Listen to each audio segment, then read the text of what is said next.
Hello and welcome to the RevOps Show. A few years ago, it was enough to have thought leadership to stand out. Today, there's so much noise that it's not enough anymore.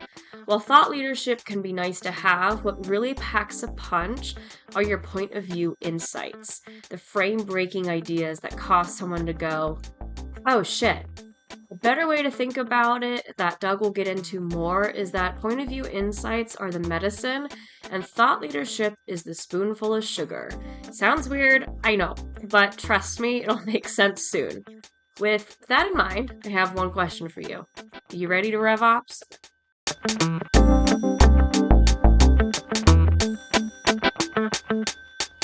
Jess. Doug. That wasn't as energetic as it normally is. I think you're still a little sleepy from your trip.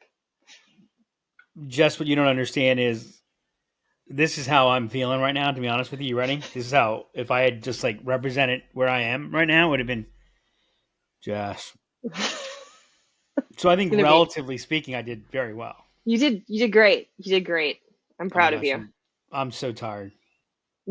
Yeah, going to the beach is exhausting. Well, okay, let's be fair. I did more than go to the beach. It was my daughter's college graduation. You did go to the beach, though. I did go to the beach. On multiple days. I did go to the beach on multiple days.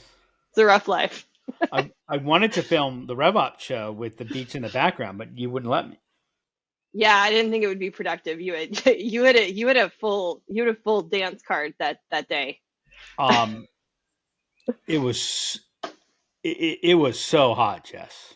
So I live in San Antonio, and I don't think it was what we would consider it to be hot, but it was very warm. And so I can imagine in Florida by the beach, it was probably warmer. So I'm sure it was hot. It was hot. It was steamy. It was, what's the word? Sunny. You want it to be sunny if you're at the beach, though. That's but it was like weather. The sun was like the sun came down just to be extra close to your skin to be able to fry it up. You know, it gets it. But I helped my daughter move to her new apartment, so I got to be part of a moving crew. Oh, nice. Oh yeah, nice. It's very nice. It was a lot of fun. I recommend it to everybody. I spent 3 hours at the Tampa Zoo. See, I would be excited by that, but that's just... Problem is I only really had about an hour and 45 minutes of attention span. That tracks. That tracks. I came in fine. I was... And then, but, you know, we actually got to the point I'm like, hey, guys, you know what? I got about 15 minutes of whatever left. And then I don't think anyone will like me if we stay much past that. And I mean, everyone was hot and exhausted by that point. But well, yeah, and the heat, because I think when I talked to you, you were going in, and it was like mid-morning. So we go to the zoo here a lot, but we go at like open, and we stay till about noon, and then we come home because it's too hot. And so graduation there is on Sunday. By the way, the thing that I've never seen before is a college that literally starts their events like clockwork. Oh yeah. So, by the way, when I graduated college, here's basically how the school treated its graduating class. You ready? Don't let the door hit you on the way out. Yeah, I had a very similar experience. Here, they had, let's see, they did something Thursday for them during the day. Friday night, they rented out the top 2 floors of a bar for the student life rented out. So they had a senior celebration. Saturday they had a baccalaureate ceremony followed by a picnic, a dessert picnic with a band playing and fireworks. Wow. So the fireworks are supposed to start at 9:15. Now when fireworks are supposed to start at 9:15, what time do fireworks start typically? 9:30, 9:45. I'm saying like 9:15. 00 first firework goes. Like, holy cow, this like they weren't 8 o'clock. Boom, graduation, like the procession starts. 8 a.m. Sunday morning at 8 a.m. is when graduation is. Oh. Now, why?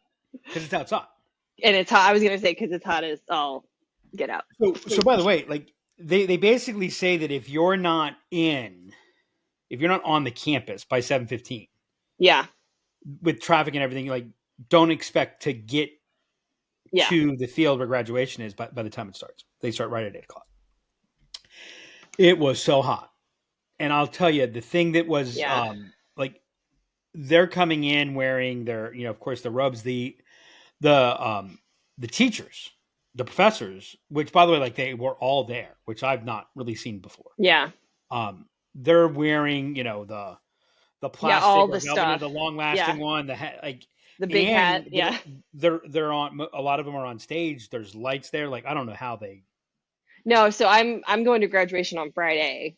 And I was talking to the grandmother of the graduate, and she's like, wear something light and airy. It's out because I'm going to, so it's on the border of Texas and Mexico. And so it's going to be hot and humid. And she's like, yeah, just make sure you wear something, dress for comfort, not for style.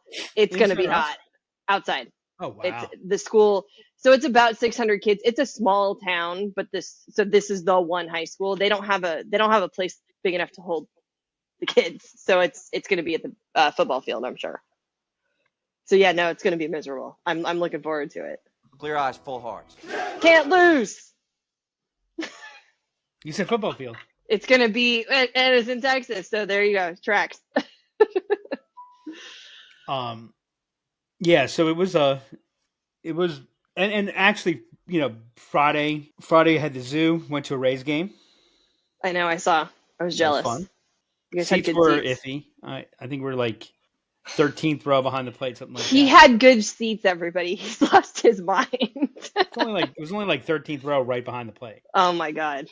Let me put it to you this way. I was able to call balls and strikes better than the umpire was. I'm sure you were. I mean, like, literally, I would look. I think you feel that way, Doug, whether you're behind home plate on the 13th row or not. No, actually, I don't think I'm a good umpire. I think I'm a horrible umpire. I can't umpire.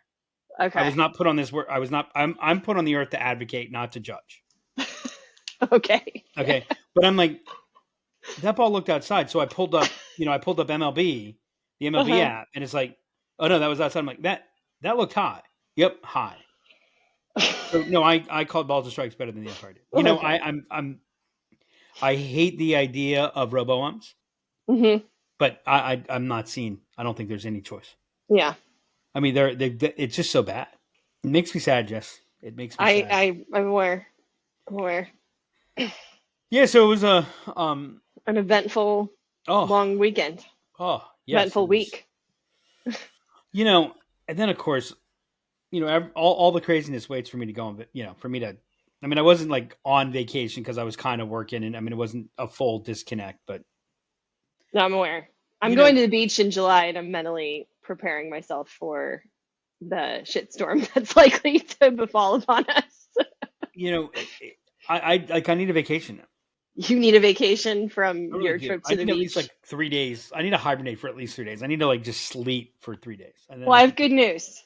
You have to make it through 3 days, and then you'll have 3 days, a 3-day weekend. I have to make it through 4 days, Jess. Okay, it's 4. Okay, that's right. I'm taking. I'm taking Friday off because I'm going to a graduation. You have decided to make this week and next week a 4-day week. Alrighty.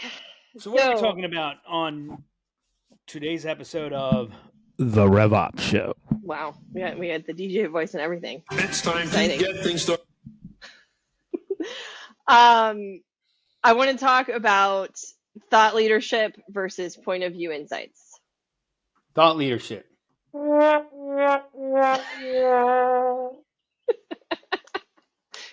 excited about this topic, I can tell. Wow. So thought leadership. So that's how you feel about thought leadership. So we don't need to. I think you've made that very clear. Thought leadership. We're putting thought leadership on trial today, Jess. Are we? Okay, great, awesome. Where I want to start is I want to start with point of view insight. So what is a point of view insight, or what are point of view insights? I guess the best way to describe insights. So a point of view insight is an insight first, and then an insight that delivers a point of view second. And it actually, I think, helps to define thought leadership kind of first. So the way I like to think about thought leadership and insights is really kind of through a compare and contrast, if you will. So thought leadership is all about highlighting it's highlighting your knowledge. Kind of the takeaway, the purpose of thought leadership, the design of thought leadership is it gets exposed to somebody, and we think, and I do want to point this out, by the way. I hate it when people say we're putting out thought leadership content. It's like, okay, you don't get to decide if it's thought leadership. You don't? First off. But the takeaway of thought leadership is, wow, these people are smart. Wow, these people really understand. Yep. Right. Insights are frame breaking. Insights change how someone thinks about something. Okay. And so the takeaway of a good insight is, oh shit, we might be thinking about this wrong. We might be doing this wrong. Right. So if you think about it, thought leadership and insights are both educational. It's just that thought leadership is more, it's not as simple as this, but it's more solution oriented. Insights are more problem oriented. So thought leadership is more about the solution focused. It's more about how you do this, what to do here, right? Insights are more oriented to the problem. Insights are more changing how you think about the situation. So thought leadership it's newsworthy. Right. So there's value in it. And I don't want to say in any way, shape, or form that there's not value in thought leadership, but it's really built on, general and accepted information. It's not, the thing about a lot of thought leadership is you're not going to get a lot of disagreement on thought leadership. And so the problem with thought leadership is that, well, the structural problem with thought leadership is that it doesn't, if you're looking at it from a go-to-market perspective, thought leadership doesn't actually influence decisions. Actually, thought leadership tends to reinforce the status quo. So thought leadership reinforces the path that people are already on. And if you connect thought leadership and you look at it from a data perspective, and the good folks at CEB, now Gartner, did this. And what they found was that thought leadership actually has a negative correlation to successful sales outcomes. And the reason for that is that, well, one reason is one of my favorite psychological principles. The 7 letters every go-to-market person should know: WIIASTI. What you see is all there is. Is all there is. Yeah. Right. And so when I come to you with thought leadership, what people do with thought leadership is they plug it into their existing frame of reference. Because thought leadership doesn't break the frame, doesn't break the premise. And so we've all seen this. For anybody who does thought leadership, is we put forth this idea that we know people aren't doing. Right. Go, oh yeah, no, that's great. Yeah, we do that. And you're like, no, you don't. Right. And so, I mean, the difficulty with thought leadership today, so the structural issue is it doesn't actually do the go-to-market job that people are using it for. The second thing is it's become so noisy, so watered down. And by the way, the nature of what thought leadership is, and here's this is where some of my AI skepticism comes from. If the old phrase, if you give 10,000 monkeys a typewriter and let them, type forever, eventually one of them will write the works of Shakespeare. That's thought leadership. And what these large language models do is they're even more creating noise. And by the way, a lot of misinformation and disinformation and confusion and all of that really, like that's the stuff that large language models add to, because they're basically taking from a pool of insanely large data sets of general accepted information. Let's just go on the good side, and they can piece things together if you write a decent prompt. What I don't think they do, what no one has showed me that they do, and by the way, the reason I don't think they can do this is because whenever you are data based, and that's why I always prefer the term data informed, not data driven. Yeah. Because all data will give you is patterns of history, patterns of what happened. What data doesn't do is show you the path to change. It doesn't show you the path to disruption. That's why I talk about it being auto tuning. So insights provide a frame break. Insights break tunnel visions. Insights cause us to think about what we're doing differently. Insights break what is one of the most powerful psychological biases exist, and it's the worst psychological bias if you're trying to generate new market, if you're trying to truly drive demand as opposed to catching demand, and that is insights break confirmation bias. So when we're looking for something, by the way, thought leadership is great for search, right? Because it's based on established information, and what do people search? They search. No one searches for the thing that they know nothing about. No one searches for the thought that they know nothing about. Yep. Right. And so once we have an idea, we seek information that confirms what we're thinking. Sure. Right. So again, you might find that your thought leadership is bringing you great clicks, right? But it's not changing the it's not changing the course. It's not actually influencing. And in many ways, if you look at a lot of data, you'll see that it's actually doing the opposite of influence.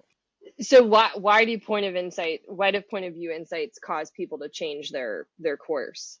That like what I mean, I get that they're frame breaking, but why does that cause me to change my course versus thought leadership, which is going to confirm my bias?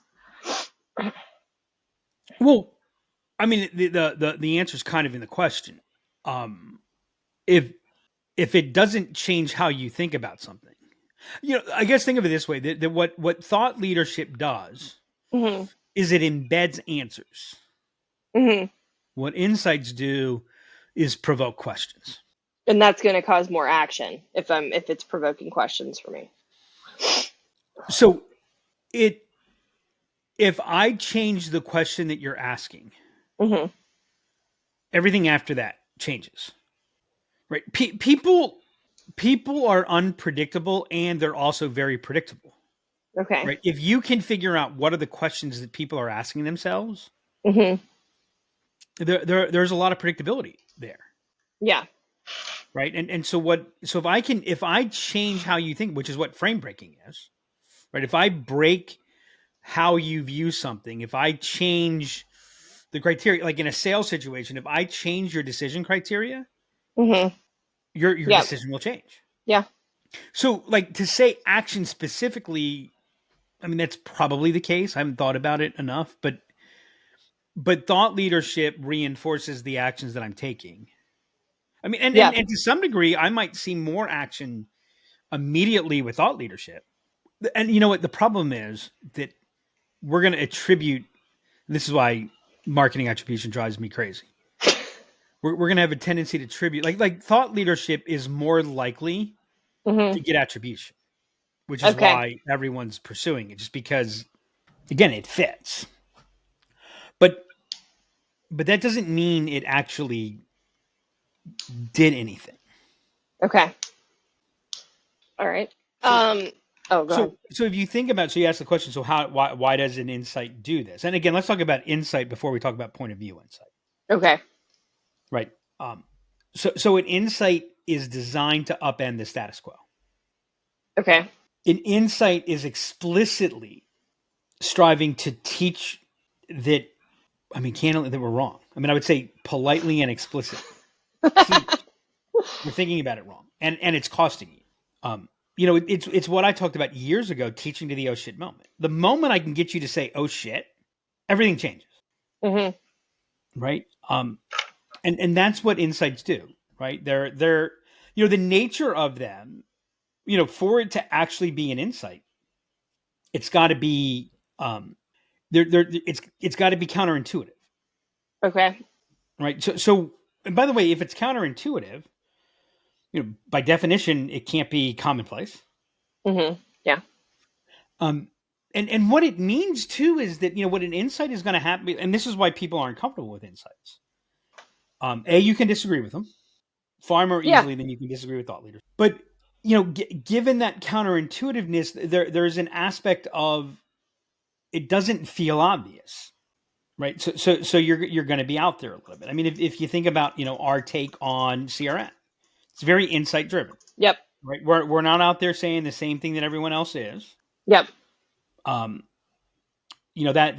an example of the difference. And so I want to go back to thought leadership. You mentioned that it's great for search, which makes sense. Is that really the only benefit to thought leadership, is to drive search, to drive up your marketing attribution numbers, if you will? Is there any other benefit to thought leadership outside of that? Unless you're having a crab bomb, you need a little filler for your crab cake. Mm-hmm. And that's a reference that only a few people listening to the show have any idea what we're talking about, but that's okay. Let us know let us know if you want to know what the details behind that inside reference is, and that way we'll know we're listening. We'll be glad to share it with you. Thought leadership can be good. Mm-hmm. In a kind of a top of funnel space, and as part of your attract. I think there's an element, and we're going to get to the idea of established 3 to 5 insights. I don't think that every piece you write, every piece of content you write, or you create. When I say write, I mean write, speak, mime, hula, whatever method of communication you're choosing. I don't think everything can be insight. By the way, there's a lot of power to how-to pieces. How-to pieces, I think, are far more thought leadership driven than otherwise.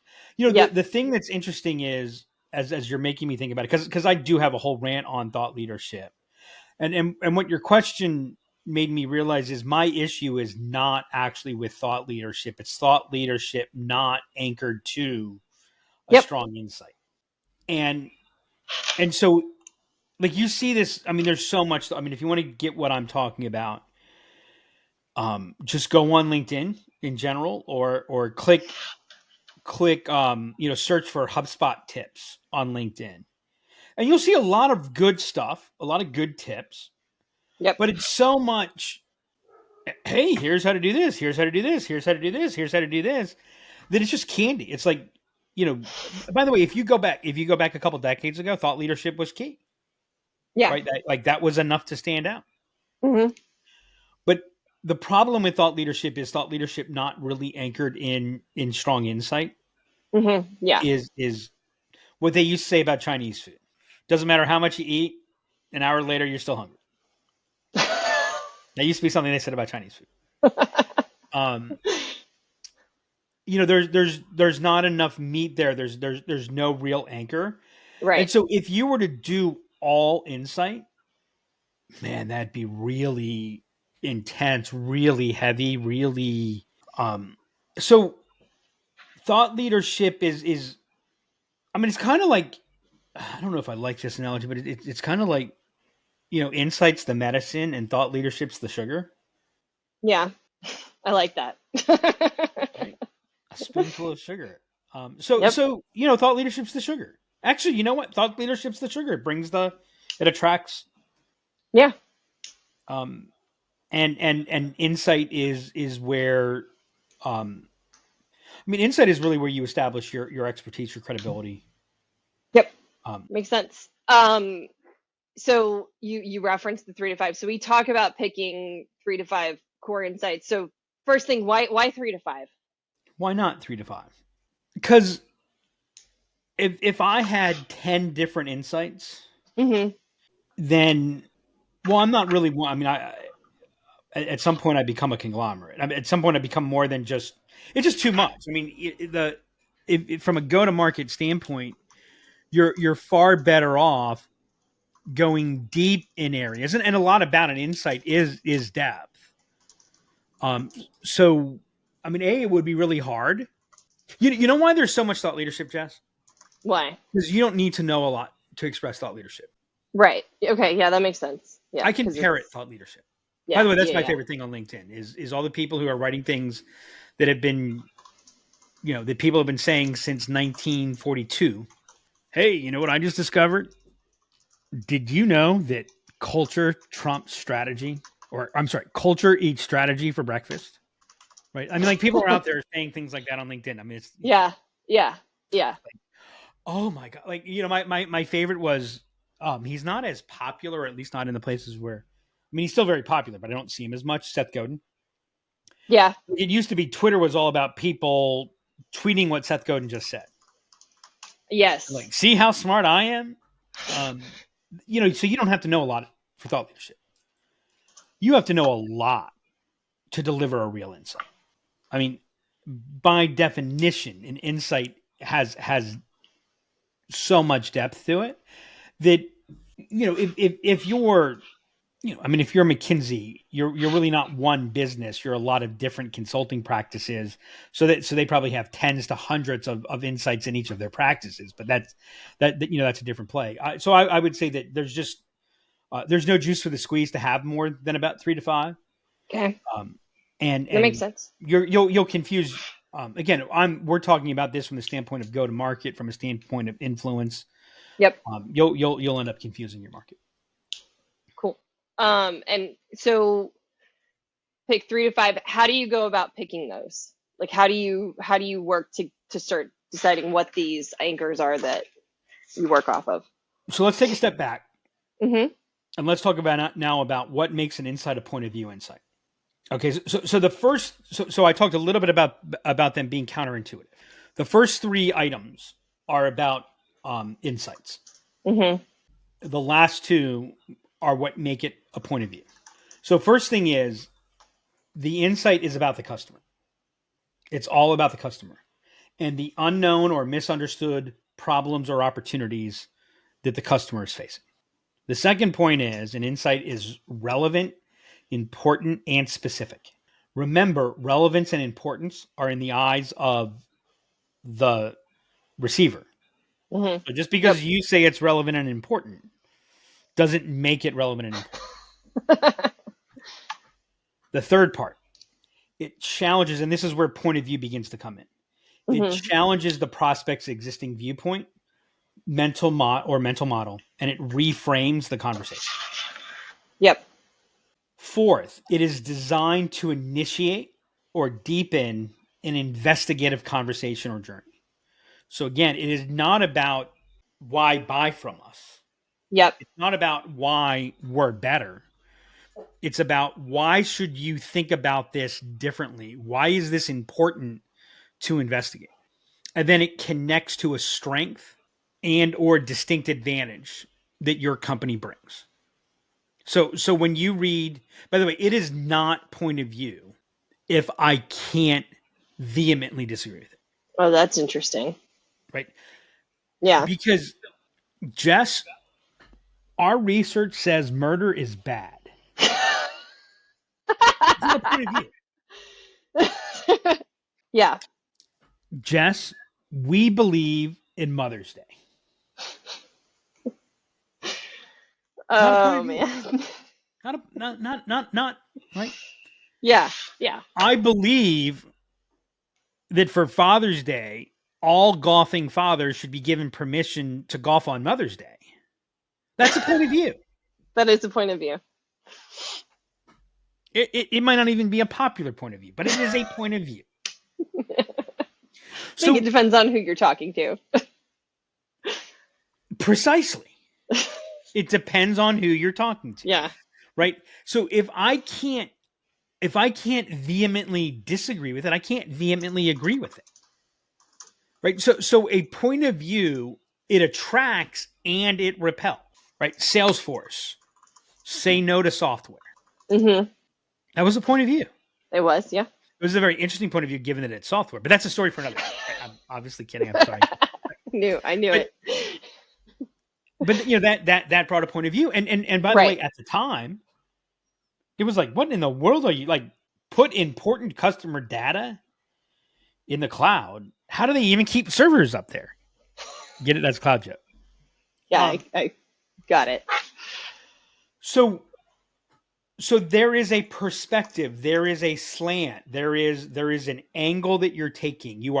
So a point of view insight, you are advocating a perspective. So Okay. an insight doesn't have to advocate. A point of view insight advocates.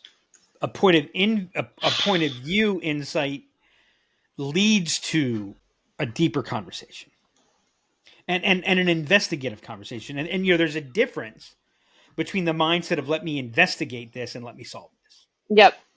And so, by the way, if you're selling or marketing a simple point solution or a simple product that's clearly established, you've got a strong leadership position, you're looking to reinforce the existing perspective, you probably don't need insights. Mm-hmm. If you're trying to establish deeper value, if you're trying to upend the status quo, if you're trying to drive deeper, larger margins, then you probably do need a point of view insight. Yeah. And by the way, that's one of the reasons why also 3 to 5, because they take a lot of work. Oh, okay. A lot of reinforcement. Like, it's not like, oh, I put this insight out. Okay, the insight's out there. Okay, I'm done. What's the next insight? And so these are kind of the anchors that you build your content around.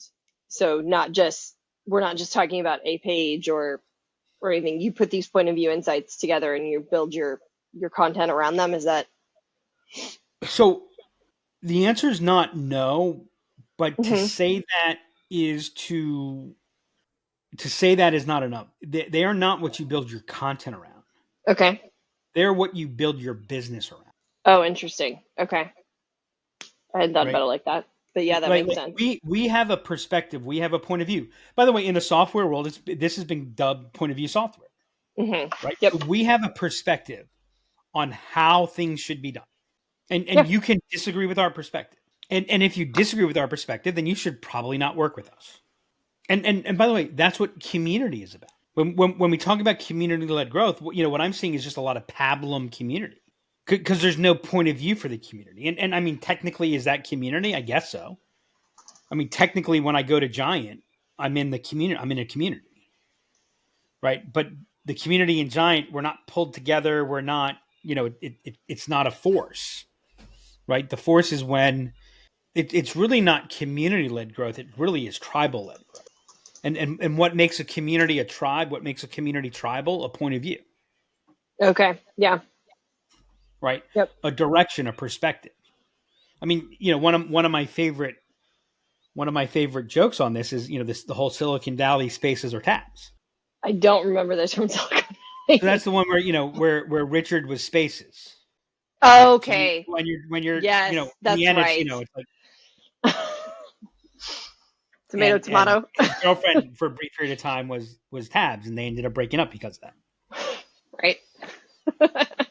Right now, I'm not suggesting that you make something that arbitrary, but that is sure that is point of view, and that's why you see something.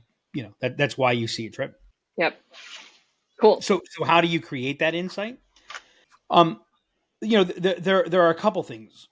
One of the things that makes insights as powerful as they are is it's kind of the old Mark Twain perspective. It's not what you don't know that'll hurt you. It's what you think you know that ain't so. Mm-hmm. So ask yourself, what do your customers fail to fully understand about their business, but should or they need to? What do they misunderstand that's important? And by the way, we'll start off, what do they misunderstand that's important? Yep. then what are the 1 to 3 things? I'm sorry, I skipped a step. Start off there, then identify, okay, which ones do we connect to? You can think of it this way. What are the 1 to 3 things that your customers think they know that ain't so? Yep. And then on those things, what do we know that is both counterintuitive and impactful? So counterintuitive is not enough. It also has to be impactful. Remember, relevant and important. And I'm not going to name our client here, and there's several that we could name, but you'll know who I'm talking about, where, we delivered one of our points of view to him, and he was like, oh my God.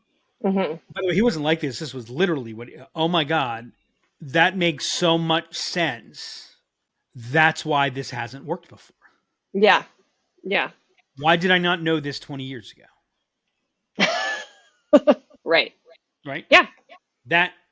That's what you want from an insight, right? And so it's based on something that's important. It highlights and provides empathy to what the legacy perspective is, what the common perspective is, and then enables them to go, to see on their own, right? It wasn't, and by the way, it wasn't a me tell. That's one of the other things about thought leadership and why thought leadership is less effective at influencing. It's got much more of a tell component to it. Yep. An insight enables someone to discover their situation better. Oh, that's interesting. Okay. It's interesting. Now, understand, when you deliver insights, they're not greeted with cheers. No? People don't like being told they're wrong? Well, but see, here's the thing that's interesting is you're not really telling them you're wrong. They're discovering that they're wrong. Right. Yeah. Okay. Yeah. But, fair. But what we have to remember is we are biologically programmed to resist different. Right. So when we're bringing something new, when we're bringing novelty, when we're bringing a new valuable perspective, the immediate response is, huh? I've never heard that before. Right. But I'm intrigued. Right. See, what an insight does early is it creates curiosity.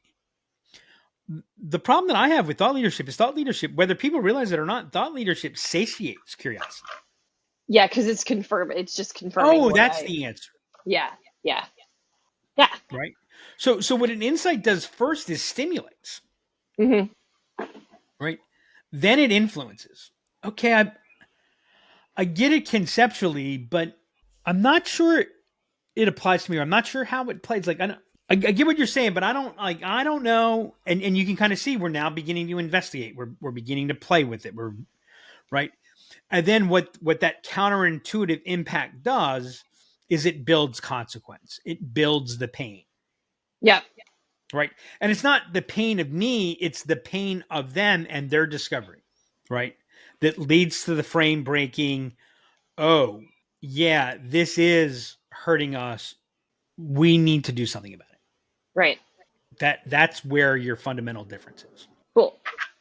I have kind of, so you said something that I think really captures overall. I want to share one last thing, sorry, before you go to takeaways, because when you asked me what role does thought leadership play, and I talked about thought leadership that's not anchored.